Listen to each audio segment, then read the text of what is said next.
Welcome back. We are Abbott and Costello this episode. Abbott and Gibello? Yeah, Abbott and the Confederacy. Oh, speaking of... Speaking of Confederates. Just put that picture up at this point. Yeah, oh god. Oh god. What's the meaning of my life if I can't get Trevor into my music? Do you really need Trevor to get into your music? Yeah, I do. Does that root like... Look, I have a lifelong obsession with getting people into the things I like. I don't know if you've noticed, but I spend half of my time recommending people stuff. It's practically my job.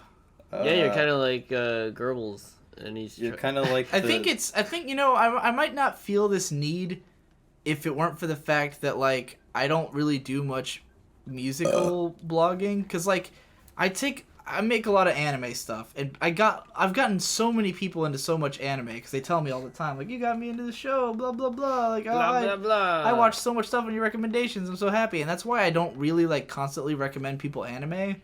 Like, I try to get people to watch anime and stuff, but not, like, emphatically. But I don't really do much with music. So, like, it's hard for me to imagine getting someone into my music who's not, like, in front of me. Because if you're right here next to me, I can just play you shit until I find something that clicks with you, you know?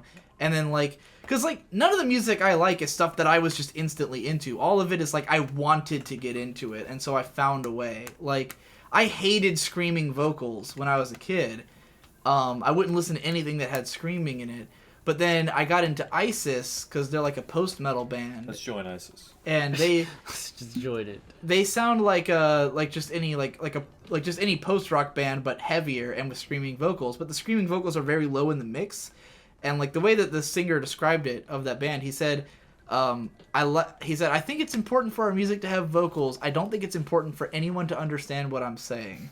And so that's sort of the ethos of their vocal delivery. It kind of reminds me of Corners with Love Letters. But so I got really into ISIS and then Opeth, because Opeth has a lot of stuff that's soft. And like the first album I got into from them was Damnation, which has no metal songs on it at all. It's just a prog rock album. And then from there I started listening to their heavier stuff, and I got into, like, I was able to handle screaming vocals. And then Agalach, who also is like mostly like softer parts, and then they have heavier parts. And so, like, through those bands, I got into the heavier stuff, and then eventually was able to expand my horizons. And then even when I got into screaming, I hated screamo-style screaming, where it's, like, really throaty and stuff. I hated that until I got into Circle Takes the Square.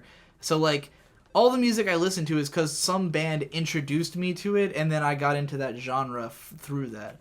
So I think it's easy for people to get into new genres. You just have to find the entry point, you know? And it's hard to do that when, like... He just needs to guide you in. Only the tip. Right, yeah. But you have to kind of want it. Like, Trevor's never going to get into metal if he doesn't want to get into metal. You'd have to, like... Why do I need to want to get into something? I should just like it off the bat, I feel. Or be interested in it. Why do I have to force myself to like something? It's not forcing yourself. It's deciding you want to like it. I mean, if you... I'm saying that if you decide you don't want to get into... Like, you don't care about getting into metal, it'll never happen. But if you decided, hey, I'm interested in getting into this new genre because I want to expand my horizons, then it would be easy. We'll see how it goes. Because that's the way I approach everything. I look at a genre that I don't like, and I say, I want to like this genre. How do I get into it, you know? That's what I'm trying to do with anime right now. I'm trying to get myself into, like... Concrete anime? Anime concrete? No, but I still think that would be an amazing thing to create. But like, the kind of show I'm trying to get into is, like, the kind of stuff that, like, pays off later. Like, that starts off kind of, like, whatever, and then, like, eventually gets good. Because I tend to drop shows very early if it doesn't appeal to me, like, right off the bat. Right. And there's a lot of shows that people are always telling me to watch that they say, like, oh, well, it pays off in the end. And I'm like, I don't care to stay around that long. Like, I should probably finish, like, Shinsekai Yori and Kyoka and, like, all this stuff that, like, I dropped because I got bored. The Anti-Lost. Which is funny because, like, one of the shows that I intended to do that with was Zetsuen no Tempest, which I just watched the last couple days, like, but I think I just misinterpreted what that show was like, because I had only seen, like, the first 15 minutes and dropped it, and I just thought it was like a like a needlessly complex storyline, and it was not. It was the opposite. It was like a really straightforward story. I just didn't understand what kind of show it was going to be. But it was not anything like a show that I'm not into. Like, it was just like anything else I'd watch. It wasn't that good, though. The most interesting aspects of it was that it constantly quoted Shakespeare. It was all about Hamlet and the Tempest. The whole show was meant to be like an amalgam of Hamlet and the Tempest, and it quoted them constantly. Quoted Titus Andronicus? No, only Hamlet and the Tempest. The characters themselves were like obsessed with the stories Hamlet and the Tempest. Lou Reed Berlin is heavy music. I haven't heard it. It'll make you want to fucking kill yourself. In a good way? Like, Maybe? Maybe it'll make you realize you're awful and that you shouldn't exist. No, it's not even like that. It's more like a play in an album. The most depressing music for me is Mark Lanigan, Jordan Mason in the Horse Museum, fucking Neutral Milk Hotel, certain Sufjan Stevens albums, and Bob Dylan. And Bob Dylan? the Telephone Projects, but they're less like depressing and more they make me numb. Like when I listen to Telephone Projects, I feel like I'm gonna fall into a coma. Wake me up. No, that song is not. That song's depressing in a different way. Did you know my roommate's like A really big Evanescence fan? Yeah, he fucking loved that band. Give me some more alcohol. I'm out.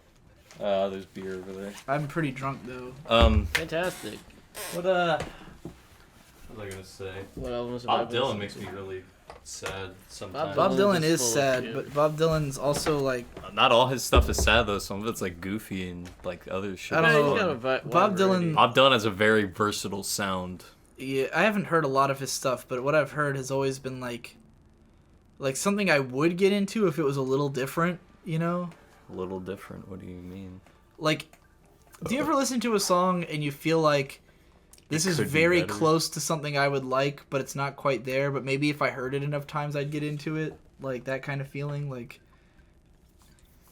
Bob Dylan, like, I feel like a lot of the bands that are inspired by Bob Dylan are things that I would like, but I don't really care for his own music. I tend to like newer bands. I don't tend to like older stuff, because newer bands tend to take the concepts and sort of run with them from older bands, you know?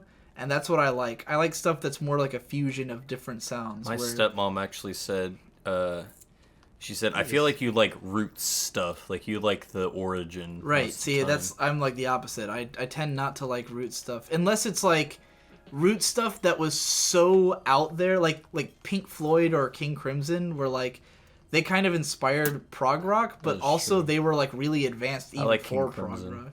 Like I feel like a lot of prog doesn't even come close to what King Crimson did even in the 70s. Like yeah, I love King Crimson. I haven't been listening to them much in the last year or so because I don't have them on this computer. The biggest weirdest thing about my musical taste is that like when I got this new computer, I lost all my music because it was on the old one, and I just haven't replaced most of what I used to listen to. So there's like all kinds of shit that I was really into before that's just I haven't listened to in like a year because it's not on my computer. I had like all of King Crimson's albums, and I only have their first two. their first album, which is In the Court of the Crimson King, Beat, Discipline, and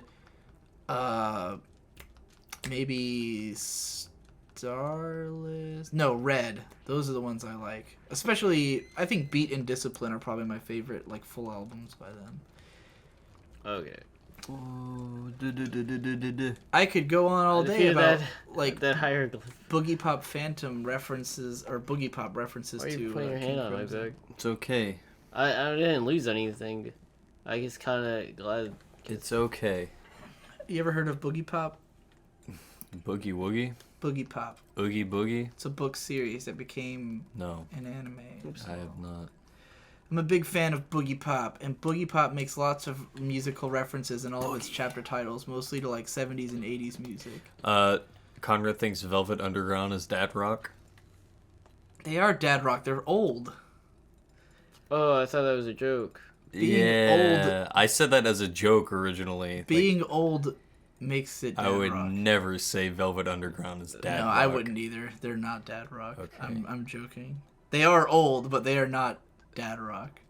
Because my dad would never be able to handle... Not that my dad listens to dad rock anyway. He mostly listens to, like, early 90s stuff.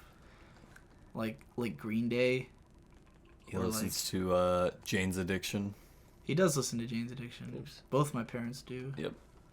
That's so a big part my of how dad. they, like, bonded was over Jane's Addiction. My Yeah, dad Trevor listens to stuff like Pearl Jam too. I do. My dad does. He went to see Pearl Jam. In the You know why I'll always resent Pearl Jam? Because Why? they're Well, not only because I don't like their music, but like the reason I'll always resent them is that because I don't like their music, when Guitar Hero 3 came out, Oh. I never played Even Flow, right? Because Oh. I don't like their music, so I never played that song. There was a tournament at my dad's dealership for Guitar Hero 3 where the winner would win like a plasma TV or something like that. And we were all competing, like me and all my friends, because we had all been playing like crazy. And whoever got to choose the song was decided by a coin toss, right? And the song that I had mastered was Knights of Sidonia on hard, which is one of the harder songs, but I love the song, so I played it like a million times. It's by Muse, you know. Yeah, I know. You need to listen to Muse. And I don't really listen to Muse, but I like that song. But I practiced it super hard, and I knew it super well, but I lost the coin toss. And the guy who I was playing against picked Even Flow, which I never played before. And I only lost by like a few notes, because I was fairly good at the game, but he knew the song and I didn't. And like, if he had picked